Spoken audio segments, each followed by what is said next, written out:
একজন কৃষক একজন ছাগলের রাখালকে আরব দেশে জিজ্ঞেস করা হয়েছিল, আল্লাহ যে আছে এর কোনো প্রমাণ তুমি কি দিতে পারবা?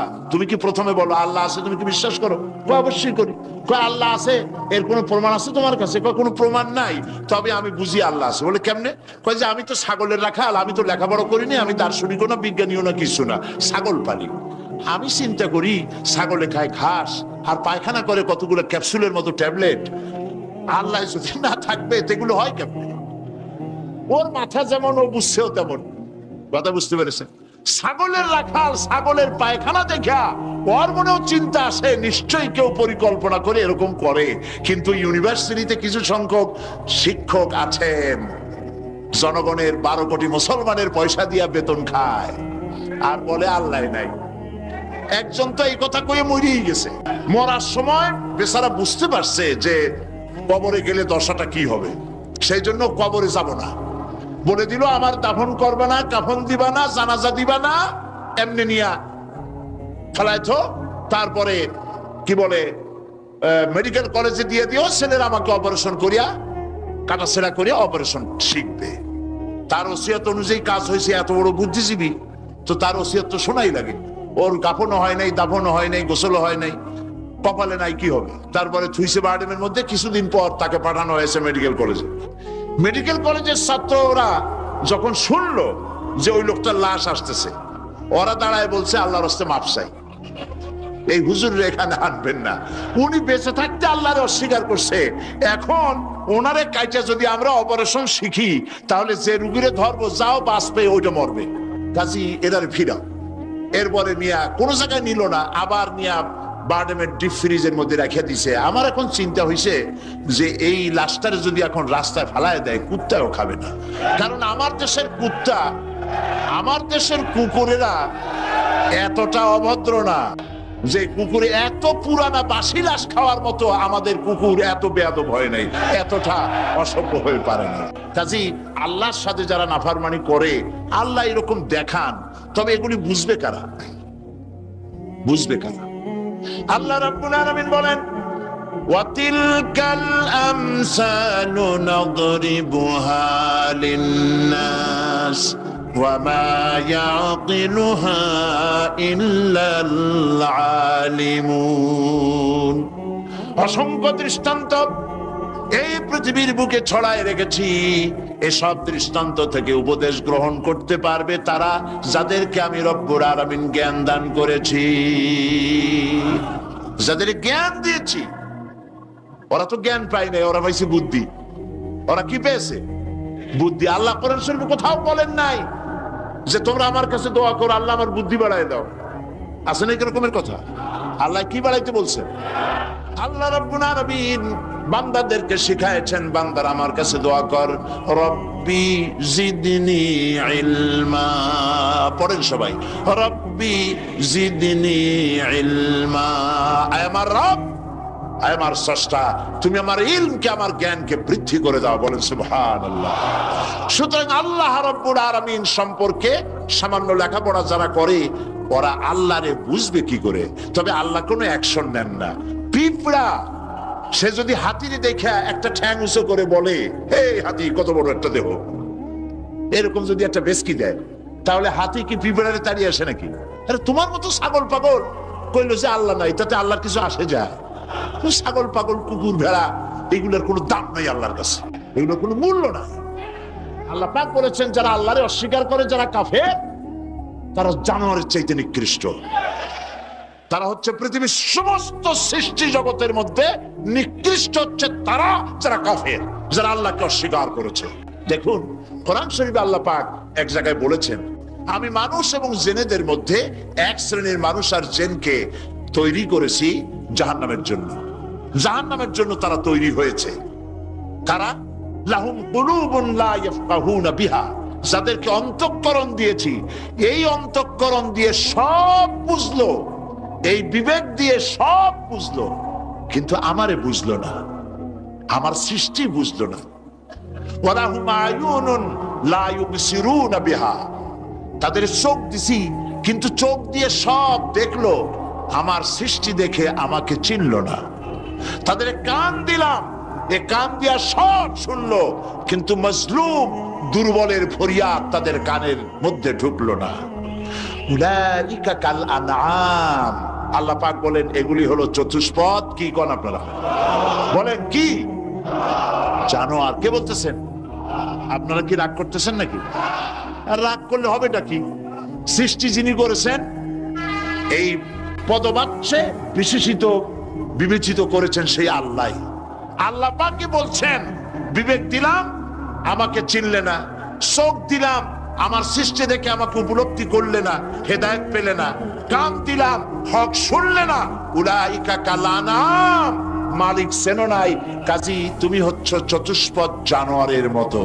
এ পর্যন্ত বললে না হয় হতো, কিন্তু আল্লাহ আর একটু আগায় গেলেন। আল্লাহ পাক সামনে গিয়ে বললেন বাল হোক আদাল, জানোয়ারের চাইতে নিকৃষ্ট। কোরআন, কোরআন হচ্ছে বিশ্ববাসীর জন্য আল্লাহ পাকের পক্ষ থেকে সর্বশেষ হেদায়েতের কিতাব। এবং এই কোরআন পৃথিবীতে শুধু মুসলমানদের জন্য কোরআন আসেনি,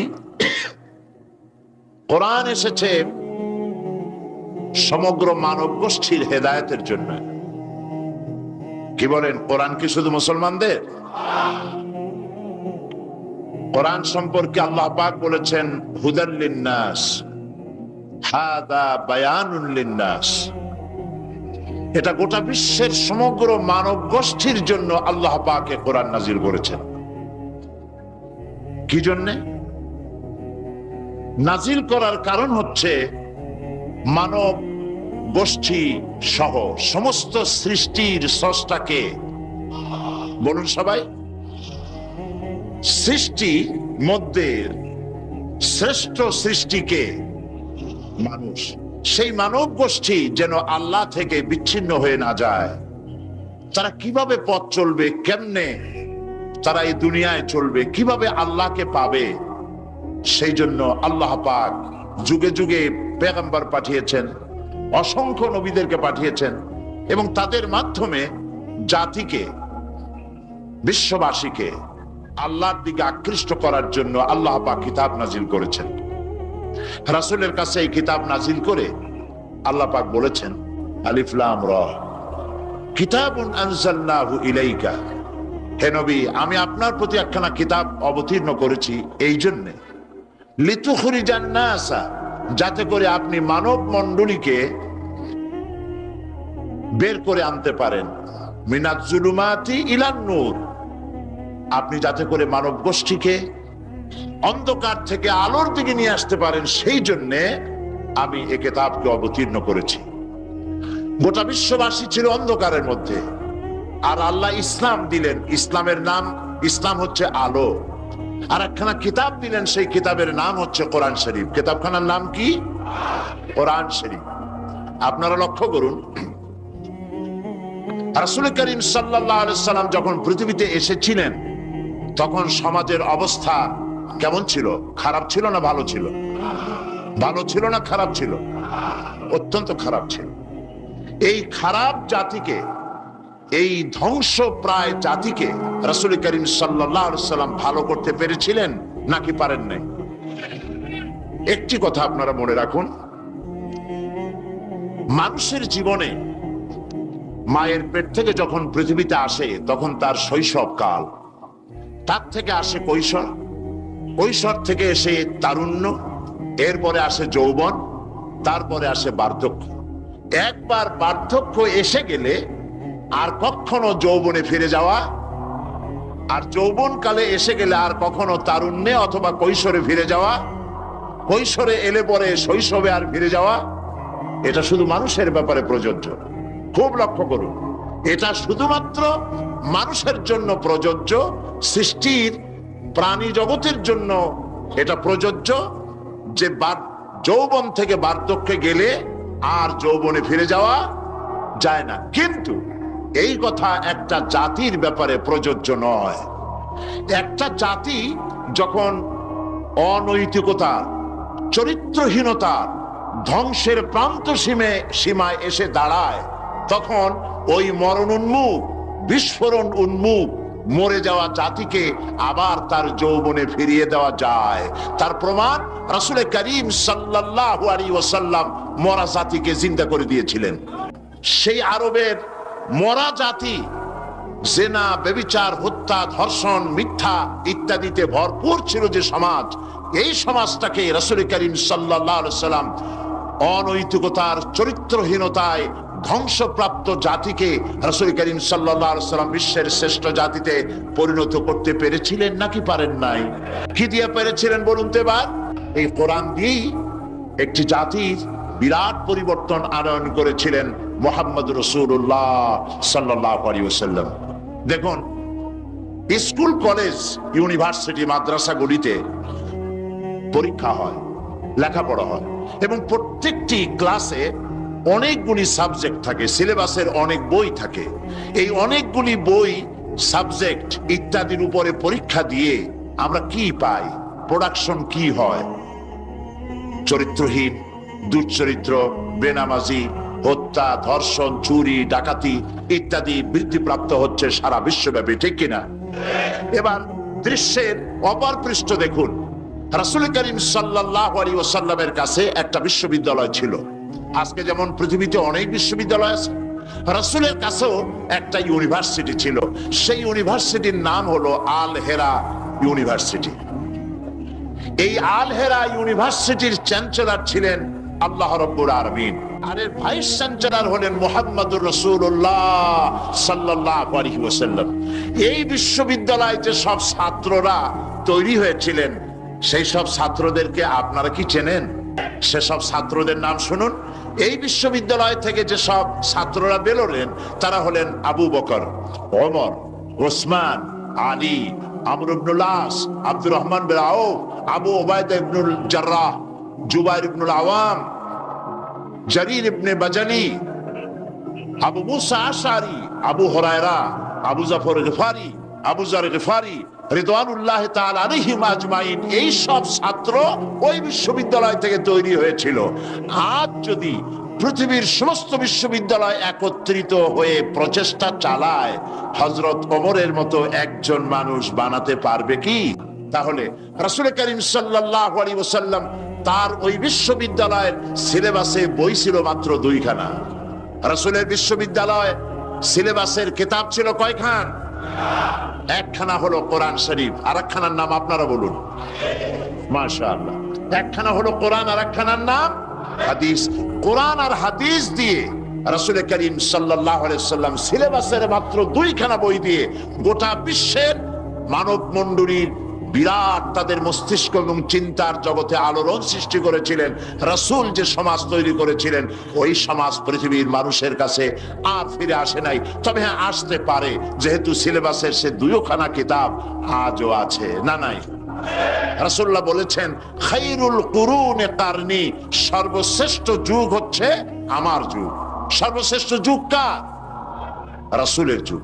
কেউ যদি প্রশ্ন করে যে কোরআনের মূল টার্গেট কি, কি জিনিসের দাওয়াত মানুষের সামনে কোরআন পেশ করেছে, তাহলে বলতে হয় যে দাওয়াতটা দিয়েছে সর্বপ্রথম, সে দাওয়াতের নাম হচ্ছে ঈমান। তো আমি এখন যে জিস্ট সাংবাদিক ভাইদের জন্য বলতে চাই সেটা হলো এই, যে মুমিন ব্যক্তির নিকট ইসলামের সর্বপ্রথম দাবি হচ্ছে ঈমান। আর এই ঈমান আল্লাহ এবং তার রাসূলের পেশকৃত কতগুলি বিষয়ের প্রতি নিঃশর্ত বিশ্বাসের নাম হচ্ছে ঈমান। শুধু নামাজ, রোজা এবং উমরা পালনের মাধ্যমে ঈমানের দাবি পূরণ হয় না। জীবনের সকল দিক এবং বিভাগে আল্লাহ এবং রাসূলের পূর্ণাঙ্গ নিঃশর্ত আনুগত্যই ঈমানের দাবি। এর বিপরীত আচরণের নাম মুনাফিকি বা কুফরি। আমাদের দেশে দুর্ভাগ্যজনকভাবে, অত্যন্ত দুর্ভাগ্যজনকভাবে রাষ্ট্রীয় পৃষ্ঠপোষকতায় ঈমানের বিপরীত কার্যক্রম শুরু হয়েছে। যেমন আগুনকে সম্মান প্রদর্শন করা, ভাস্কর্যের নামে যত্রতত্র মূর্তি নির্মাণ করা, মানুষের প্রতিকৃতি ছবি স্থাপন এবং তাতে মাল্যদান করে মাথা নিচু করে সম্মান প্রদর্শন করা, কপালে তিলক পরা, হিন্দুয়ানি কায়দায় বর্ষবরণ করা, বসন্ত মেলা, পৌষ মেলা, ভালোবাসা দিবসের নামে বেহায়াপনা, মঙ্গল প্রদীপ জ্বালানো ইত্যাদি বাঙালি সংস্কৃতির নামে যা কিছুই করা হচ্ছে তার অধিকাংশই দ্বীন এবং ঈমানের সাথে আদৌ সঙ্গতিপূর্ণ নয়। আমরা লক্ষ্য করেছি দেশে যেটা হচ্ছে সেটা হচ্ছে হজ এবং উমরার নামে আমাদের নেতৃবৃন্দ এবং সরকারের উচ্চ পর্যায়ের ব্যক্তিবর্গ হজ এবং উমরার নামে মক্কা মদিনা গমন করেন, কিন্তু দাদা বাবুদেরকে খুশি করার জন্য গয়া, কাশী বা শান্তিনিকেতন থেকে সংস্কৃতি আমদানি করেন। এটা আর যাই হোক, এর নাম মুসলমানি নয়, এর নাম হচ্ছে সুস্পষ্ট মুনাফিকি।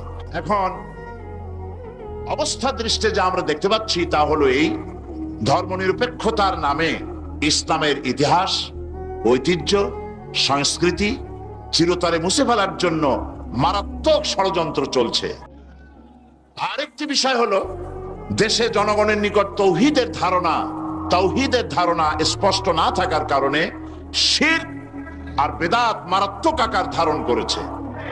সওয়াবের নিয়তেই লোকেরা অজ্ঞতাবশত শিরক করছে, পীর পূজা, মাজার পূজা, আস্তানা পূজা করে মানুষ তাদের ঈমান নষ্ট করছে। অন্যদিকে সাধারণ মানুষের অজ্ঞতার সুযোগ নিয়ে স্বার্থান্বেষী মতলববাজ কিছু লোক নিজেদেরকে অলি সম্রাট, সুফি সম্রাট, হুসনাক সম্রাট ইত্যাদি দাবি করে ইসলামের বিকৃত ব্যাখ্যা দিয়ে জনগণকে বিভ্রান্ত করছে। তাসাউফের মতো মহান এবং পবিত্র বিষয়টিকে ব্যবসার হাতিয়ার বানিয়ে ওরস শরীফ, গোসল শরীফ, নরস শরীফ, খসরস শরীফ এর নামে কুল্লু শরীফ করে মুসলমানদেরকে বিভ্রান্ত করছে। এমত অবস্থায় প্রত্যেক মুসলমান নরনারীকে ইসলামের সর্বপ্রধান এবং সর্বপ্রথম দাবি ঈমানকে কোরআন এবং হাদিসের আলোকে বুঝে নিতে হবে এবং এর দাবি পঙ্খু রূপে মুসলমানদের মেনে চলতে হবে। এই হলো আজকের বক্তৃতার সারাংশ আমি সাংবাদিক ভাইদের জন্য তুলে ধরলাম। কোরআনে কারীমের মূল দাওয়াত হচ্ছে ঈমান। সেই কথাটি কোরআনে কারীম থেকে আল্লাহ পাক বলছেন। আমরা চাই পৃথিবীতে শান্তি চাই আর আখিরাতে মুক্তি চাই। কয়টা জিনিস চাই আমরা? দুটি জিনিস। একটা চাই পৃথিবীতে শান্তি আর আখিরাতে মুক্তি। এই তিনটি জিনিস আমরা দাবি করি বা চাই। এখন এই শান্তি, দুনিয়ার শান্তি এবং আখিরাতের মুক্তি কিভাবে হবে সেজন্য আল্লাহ পাক বলছেন, ইয়া আইয়ুহাল্লাযীনা আমানু হাল আদুল্লুকুম আলা তিজারাতিন তুনজিকুম মিন আযাবিন আলীম تؤمنون بالله ورسوله وتجاهدون في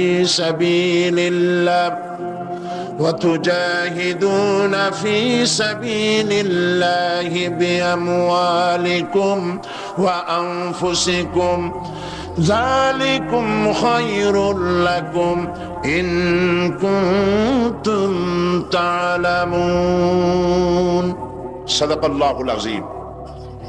আল্লাহ পাক বলছেন সূরা আস-সাফ, হে বিশ্বাসীরা, তোমরা যারা ঈমান এনেছো শোনো, আমি কি তোমাদেরকে এমন একটা ব্যবসার কথা বলবো না যে ব্যবসায় তোমাদেরকে জাহান্নামের কঠিন পীড়াদায়ক শাস্তি থেকে রক্ষা করবে? এমন একটি ব্যবসার কথা আমি কি তোমাদেরকে বলবো না? তার মানে হচ্ছে অবশ্যই আমি তোমাদেরকে এরকম একটি ব্যবসার কথা বলবো। সুবহানাল্লাহ বলেন। কিভাবে চললে পরে জাহান্নাম থেকে মুক্তি পাওয়া যাবে সে কথাটি আল্লাহ পাক গোপন রাখেননি, ওপেন সিক্রেট। তিনি তো বান্দাদেরকে এজন্য সৃষ্টি করেন নাই যে বান্দাগুলি তিনি সব জাহান্নামে দিবেন। তিনি তৈরি করেছেন মানুষকে হেদায়েত যেন তারা পায়, সেই জন্য আল্লাহ পাক তাকে জ্ঞান দিয়েছেন, নবী দিয়েছেন, কিতাব দিয়েছেন। আল্লাহ পাক বলছেন আমি অবশ্যই এমন একটা ব্যবসার কথা তোমাদেরকে বলবো। সেই ব্যবসাটা কি? সেই ব্যবসাটা হচ্ছে, সেই ব্যবসার জন্য তিনটা পুঁজি লাগবে। কয়টা পুঁজি? একটা হচ্ছে ঈমান বিল্লাহ, আল্লাহর প্রতি ঈমান। আরেকটা হচ্ছে রাসূলের প্রতি ঈমান, আর একটা হচ্ছে আল্লাহর রাস্তায় জিহাদ করা, মাল দিয়ে আর জান দিয়ে। এই তিনটি জিনিস। ঈমান আনা ফরজ। ঈমান আনা কি? আল্লাহর প্রতি ঈমান আনা কি? রাসূলের প্রতি ঈমান আনা কি? এবং আল্লাহ রাসূলের আইন প্রতিষ্ঠার জন্য জিহাদ করা কি? তিনটি জিনিসকে আল্লাহ পাক ফরজ করে দিয়েছেন। কে ফরজ করেছেন? আসুন ধীরে ধীরে আমরা এই তিনটি বিষয় আলোচনা করি। ব্যবসার কথাটা আল্লাহ বললেন কেন? ব্যবসার কথাটা এই জন্য বলেছেন, এর মধ্যে দুটি কারণ আছে। একটা কারণ হলো এই যে মানুষেরা ব্যবসাটা বোঝে খুব ভালো, ব্যবসার দিকে মানুষের মনটা খুব আকৃষ্ট থাকে। অল্প কাজ করে যদি বেশি মুনাফা পাওয়া যায়, মিনিমাম লেবার ম্যাক্সিমাম প্রফিট, মানুষ দেখবেন লাফায় পড়বে সেই কাজের জন্য। মাওলানা এহতেশামুল হক থানভী রহমতুল্লাহ আলাইহি তার এক ওয়াজের মধ্যে বলেছেন, আমি শুনেছিলাম, তিনি বলেছেন কিয়ামতের দিন, এটা রূপক কথা, কোরআন হাদিস নয়। কিয়ামতের দিন এক ব্যক্তিকে উপস্থিত করা হবে, তাকে ফেরেশতারা জিজ্ঞেস করবে যে আল্লাহর বান্দা, তোমার তো নেক এবং পুণ্য, পুণ্য এবং পাপ, নেক এবং বদ দুটি জিনিসই সমান সমান। এখন বলো তুমি কোথায় যাবা? তুমি কি বেহেশতে যাবা না তুমি দোজখে যাবা? লোকটি বলছে, সেই লোকটি ছিল খুব বড় ব্যবসায়ী, সে বলছে, ফেরেশতা ভাই, আমি দোজখও চিনি না বেহেশতও চিনি না, যেখানে গেলে আমার 2 পয়সা লাভ হবে সেইখানে আমি তোমায় আমারে পাঠাও। এর দ্বারা বোঝা যায় যে মানুষেরা ব্যবসার দিকে খুব বেশি আকৃষ্ট থাকে। যদি লস হয় দারুণ ভাবে মন খারাপ করে, একেবারে যায় যায় অবস্থা হয়ে যায়। এই জন্য ব্যবসার কথা আল্লাহ তুলে ধরলেন যাতে করে মানুষের মনটা ব্যবসার কথা শুনে আকৃষ্ট হয়। এ হলো এক।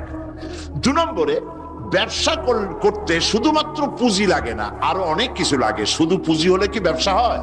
যদি শুধু পুঁজিতে ব্যবসা হয় তাহলে আপনারা চেষ্টা করেন না, 10 লাখ টাকা নিয়ে নামেন, ব্যবসা সম্পর্কে কোনো জ্ঞান নাই, ব্যবসার কিছু জিনিসপত্র কিনে নিয়ে 10 লাখ টাকা বা 20 লাখ টাকার পুঁজি নিয়ে বসেন, 1 মাসও লাগবে না আপনার দোকানে লাল বাতি কয়েকটা জ্বলার জন্য, ঠিক কিনা? তাহলে ব্যবসা করার জন্য শুধু পুঁজি যথেষ্ট নয়, পুঁজির সাথে সাথে ব্যবসার জ্ঞান থাকতে হবে, ঠিক কিনা? অভিজ্ঞতা থাকতে হবে, জ্ঞান থাকতে হবে। এবং ব্যবসায় পুঁজি খাটাইয়া জ্ঞান নিয়ে বসে থাকলে হবে না, শ্রম দিতে হবে, লেবার দিতে হবে, রাত জাগতে হবে, চেষ্টা করতে হবে। দেশ বিদেশের ওই মালের, যে মালের ব্যবসা আপনি করেন তার দাম কোথায়, কেমন, কোথা থেকে কিনলে লাভ, আপনি এখানে বিক্রি করলে লাভ বেশি হবে, এই সব ব্যাপারে চিন্তা ভাবনা করতে হবে, শ্রম দিতে হবে, মেধা দিতে হবে, রাত জাগতে হবে, দৌড়দৌড়ি করতে হবে। এত কিছু করার পরে তারপরে ব্যবসা হওয়ার সম্ভাবনা আছে, তবে লসের সম্ভাবনাও উড়ায় দেওয়া যায় না। আল্লাহ পাক বলছেন আমার সাথে একটা ব্যবসা করো। এই ব্যবসাটা হলো ঈমানের ব্যবসা। এই ব্যবসাটা কিসের ব্যবসা? ঈমানের ব্যবসা। এই ব্যবসার জন্য, এই ব্যবসাটার উদ্দেশ্য কি? জাহান্নাম থেকে বাঁচা। বলেন ব্যবসার উদ্দেশ্য কি? জাহান্নাম থেকে বাঁচার জন্য একটা ব্যবসা আমার সাথে করো। সেই ব্যবসাটার পুঁজি হলো ঈমান। সেই ব্যবসার ক্যাপিটাল কি? ঈমান। সেই ঈমান লাগাইয়া বসে থাকলে হবে না, শুধু পড়লে হবে না লা ইলাহা ইল্লাল্লাহু মুহাম্মাদুর রাসূলুল্লাহ। জোরে পড়েন লা ইলাহা ইল্লাল্লাহ, লা ইলাহা ইল্লাল্লাহ, লা ইলাহা। অল্প দিবা। লা ইলাহা ইল্লাল্লাহু মুহাম্মাদুর রাসূলুল্লাহ। এই কলেমার পুঁজি খাটাইয়া বসে থাকলে হবে না, ঈমানের জন্য পুঁজি খাটাতে হবে। পুঁজি হলো জাহান্নাম থেকে বাঁচার জন্য, পুঁজি হলো ঈমান। সেই ঈমান খাটাইয়া কলেমা পড়ে বসে থাকলে হবে না, শ্রম দিতে হবে, চিন্তা করতে হবে, রাত জাগতে হবে। যার উপরে ঈমান এনেছেন তার উপরে ঈমান আনার কারণে যদি অত্যাচার আসে সহ্য করতে হবে, বরদাস্ত করতে হবে। এরকম নয় ঈমান এনেছি এই কথা বলবেন, আহাসিবান নাসু আইয়ুতরাকু আইয়াকুলু আমান্না ওয়া হুম লা ইফতানুন।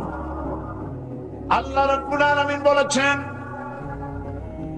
লোকেরা কি একথা ভেবেছে ঈমান এনেছি এই কথা বলার সঙ্গে সঙ্গে বিনা পরীক্ষায় আমি তাদেরকে জান্নাত দেব, এটা কি মনে করেছে, মনে করে নিয়েছে নাকি? ওয়াহুম লা ইফতানুন, তাদেরকে পরীক্ষা করা হবে না? অবশ্যই পরীক্ষা করা হবে। শুধু ঈমান এনেছে এই পুঁজি খাটালে হবে না, পরীক্ষা দিতে হবে, কষ্ট করতে হবে, মার খাইতে হবে, জেলে যেতে হবে, পরিশ্রম করতে হবে। এই ময়দানই হচ্ছে উত্তপ্ত ময়দান। এই ময়দান কি ময়দান? এটা কুসুমাস্তীর্ণ নয়, এটা কণ্টকাকীর্ণ ময়দান। সুতরাং আল্লাহ পাক বলছেন পরীক্ষা দিতে হবে। এই ঈমান আনলে পরে ঈমানের পুঁজি খাটাইয়া, তুমি যেমন ব্যবসার পুঁজি দিয়া চুপ করে বসে থাকলে যেমন ব্যবসা হয় না, এখানেও ব্যবসা হবে না কলেমা পড়িয়া। শুধু কলেমা পড়তে হবে, বিশ্বাস করতে হবে, এটার জন্য কাজ করতে হবে এবং কালেমা ভিত্তিক শাসন প্রতিষ্ঠার জন্য আন্দোলন করতে হবে, ময়দানে থাকতে হবে। আর এই কাজগুলি করলে পরে তখন আল্লাহ রাব্বুল আলামিন রাজি হবেন, খুশি হবেন, এর পূর্বে নয়। তবে দুনিয়ার ব্যবসা করতে গেলে সেই ব্যবসায় লাভও আছে, নোকসানও আছে। আল্লাহ রাব্বুল আলামিন বলেন, আমার সঙ্গে যে ব্যবসাটা করবে, ওই ব্যবসাটা হচ্ছে, আমার সাথে যে ব্যবসা করবে, এই ব্যবসায় নোকসানের কোন সম্ভাবনা নাই, কোন লস নাই। বাঁচলেও লাভ, জেলে গেলেও লাভ, ফাঁসির মঞ্চে চললেও লাভ, মরে গেলেও লাভ, মার খাইলেও লাভ। এটা সব জায়গায় লাভ আর লাভ। সুবহানাল্লাহ বলতে ইচ্ছে করে না? কারণ তুমি মার খাচ্ছ কার জন্যে? জেনে যাচ্ছ কার জন্যে? ফাঁসির মঞ্চে চড়ছ কার জন্যে? সুতরাং তোমার তো কোনো দুঃখ থাকার কথা নয়, তোমার তো কোনো চিন্তা থাকার কথা নয়।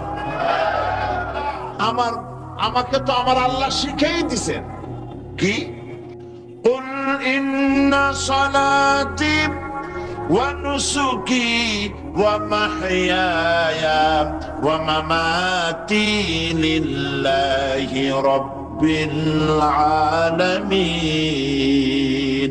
পড়েন আমার সাথে।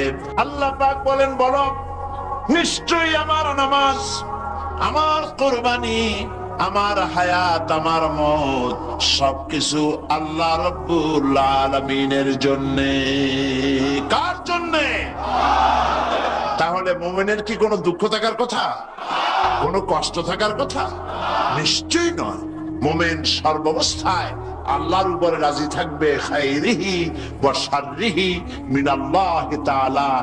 আমার উপরে যদি কোনো বিপদ আসে অথবা আমার যদি কোনো সুখ আসে, সবকিছু কার পক্ষ থেকে? হয়রান হওয়ার, পেরেশান হওয়ার কোনো কারণ নাই। আমার জন্য যা হয় তার মধ্যে কল্যাণ আছে। আমি বুঝি না কল্যাণটা কত দূরে, তবে কল্যাণ হবেই হবে ইনশাআল্লাহ। আল্লাহ পাক বলছেন, শোনো, আল্লাহর উপরে ঈমান আনতে হবে। তুমিনুনা বিল্লাহ। আমরা কি জাহান্নাম থেকে বাঁচতে চাই? তাহলে আল্লাহ পাক বলছেন আমার উপর ঈমান আনো। এখন আল্লাহর উপর ঈমান আনার জন্য 4টি শর্ত আছে। কয়টি শর্ত? মুখস্থ করেন। আল্লাহর উপর ঈমান আনার জন্য 4টি শর্ত। 1 নম্বরের শর্ত হচ্ছে আল্লাহ পাক আছেন, এটা বিশ্বাস করতে হবে। অনেক মুমিনও অনেক সময় প্রশ্ন করে বসে বিপদ দেখে, আল্লাহ কি আছে? এই চিন্তায় এই ধরনের পেরেশানি আর হতাশ হয়ে কথা বলতে পারে কেবলমাত্র যাদের ঈমান যত দুর্বল, বিপদে তারা তত বেশি হতাশ হয়। আর ঈমান যত সবল, সে জানে যে আল্লাহ পাকের ফয়সালার অতিরিক্ত কিচ্ছু হবে না, যা হবে সবটাই আমার আল্লাহর ফয়সালা। কার ফয়সালা? সুতরাং আল্লাহ পাকের উপরে ঈমানটা আনতে হলে 4টি শর্ত লাগবে। একটা হচ্ছে আল্লাহর উপর ঈমান এনেছে এই কথাটা বললেই হবে না। ঈমান এনেছি, 4টি শর্ত লাগবে। প্রথম হচ্ছে আল্লাহ আছেন, এটা স্বীকার করতে হবে, বিশ্বাস করতে হবে। 2 নম্বরে আল্লাহর গুণাবলী সহ আল্লাহকে বিশ্বাস করতে হবে। 3 নম্বরে আল্লাহর ক্ষমতাটাকে স্বীকার এবং বিশ্বাস করতে হবে। 4র্থ নম্বরে আল্লাহ পাকের আদেশ এবং নিষেধ এর উপরে বিশ্বাস করতে হবে। আসলে একটা একটা করে আলোচনা করি। 1 নম্বরে আল্লাহ আছেন। আমার মনে হয় এই ব্যাপারে বক্তৃতা করার কোনো দরকার নাই, কারণ আল্লাহ নাই এই চিন্তা যারা করে তাদের এই মাহফিলে এসে বসার কোনো জরুরত নাই, ঠিক কিনা? তা আমি ধরে নিতে পারি যে যারা আসছেন, বসে আছেন, দাঁড়ায় আছেন, সব আল্লাহরে বিশ্বাস করে। সুবহানাল্লাহ। আল্লাহ ছিলেন, আছেন, থাকবেন। যারা বিশ্বাস করে না এগুলো পোড়া কপাল, ঠিক কিনা? এই পোড়া কপাল নেই। তবে আমি যদ্দূর লেখাপড়া করেছি, যদ্দূর আমি পড়াশোনা করেছি, তাতে আমি দেখেছি আল্লাহ সম্পর্কে সন্দেহ পোষণ কোন কৃষক করে না, কোন রিক্সাওয়ালা করে না, কোন কুলি মজুর করে না, কোন চিনেবাদাম বিক্রেতা করে না, কোন মাঝিরা, নৌকার মাঝিরা করে না, সাধারণ মানুষেরা করে না। আল্লাহর ব্যাপারে কোন সন্দেহ পোষণ করে না। সন্দেহ পোষণ করে কারা? বুদ্ধির ঠেলায় মাথায় চুললাই যাদের। ওই কয়েকটা পাতা ইংরেজি বই পড়ছে। আরে থামো, ওই আরে নাই শোনা, থামো। তো কথা হচ্ছে যে ইউনিভার্সিটিতে কয়েকদিন ঘোরাফেরা করছে, শান্তিনিকেতন থেকে ফায়েজ ও বারাকাত লাভ করেছেন। এরপরে বলছে সব বুঝেছি। লোকেরা জিজ্ঞেস করে, বাবাজি কি বুঝেছ? কয়তে দেয়ার ইজ নো গড। ওর বাপের মাথা বুঝছে। আল্লাহ বলতে কেউ নাই, লেখাপড়া করে এইটা বুঝছে। হায় রে কপাল পোড়া।